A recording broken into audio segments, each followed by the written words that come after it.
This is how I installed keyless entry on my Corvette. This is just my little diagram that I drew up. Essentially, that's how it's gonna. These are the wires you're gonna have to hook up together. You can just take a screenshot of that.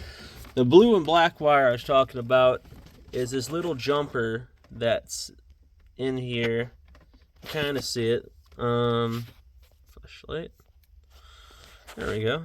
You see that black connector right there? There's another piece of that connector all the way tucked up there. And follow those blue wires up and kind of see the connector poking out back there.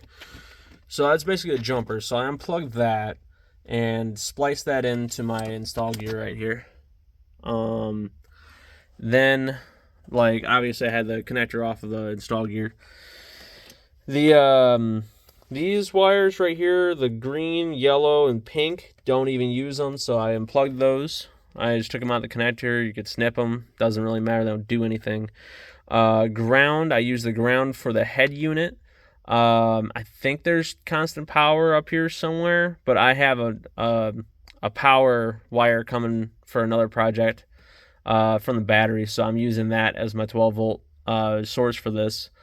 And like I said here, you tie your blue and your yellow-black to the red wire so it all gets constant voltage. That should be the lock-unlock portion. And then the trunk popper is that big purple wire on the back.